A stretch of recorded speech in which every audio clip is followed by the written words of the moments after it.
નમસ્કાર, capital news ઇન્ડિયામાં આપનું સ્વાગત છે. એક છોકરો જેના ભવિષ્યના સપનાઓ જોઈ રહ્યો છે અને જેની સાથે હાથ પકડીને પોતાની આખી જિંદગી કાઢવા માંગતો હોય છે, એને ક્યાં ખબર હોય છે કે આ હાથ જે છે એક દિવસ એને મૃત્યુ સુધી ધકેલી દેશે. આજે આપણે વાત કરીએ છીએ આ છોકરાની. આનું નામ છે કેતન અગ્રવાલ અને એનું એન્ગેજમેન્ટ જે છે એ સિયા ગોયલ સાથે નક્કી કરવામાં આવ્યું હતું.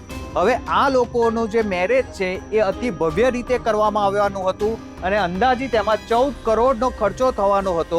હવે આ એન્ગેજમેન્ટ થયા પછી મેરેજ પહેલા આ જે કપલ છે એ ટ્રેકિંગ માટે જાય છે 18 જૂન 2026ના રોજ મહારાષ્ટ્રના લોહગઢ ફોર્ટ ખાતે.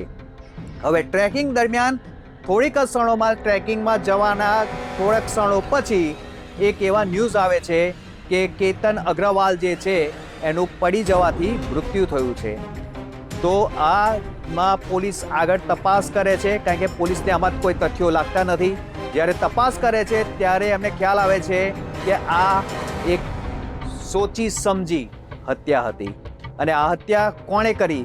તો આ હત્યા જ્યારે પોલીસ જે છે એ સીસીટીવી કેમેરા અને બીજા બધાની જોડે જ્યારે તપાસ કરે છે ત્યારે એમને ખ્યાલ આવે છે કે આ જે હત્યા કરી છે એ હત્યા જે કેતન અગ્રવાલની મંગેતર જે હતી સિયા ગોયલ અને એનો પ્રેમી ચેતન, આ બંને દ્વારા થઈ હતી.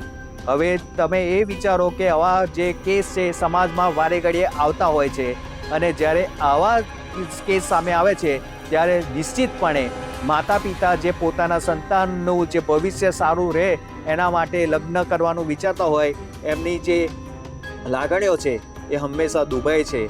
સમાજમાં જ્યારે આવા કિસ્સાઓ આવે છે ત્યારે ઘણા ચોંકાવનારી બાબત બની જાય છે. હવે તમે એ જ સમજો કે એના જે કેતન અગ્રવાલ છે એના માતા પિતા પર અત્યારે શું ગુજરતી હશે. જે માતા પિતા પોતાનું સંતાન જ્યારે મોટું થાય ત્યારે એને સારી જગ્યાએ મેરેજ કરી અને એ ભવિષ્યમાં સુખી રહે એવા સપનાઓ જોતા હોય છે, એમના સપનાની અત્યારે શું હાલત થતી હશે. નમસ્કાર.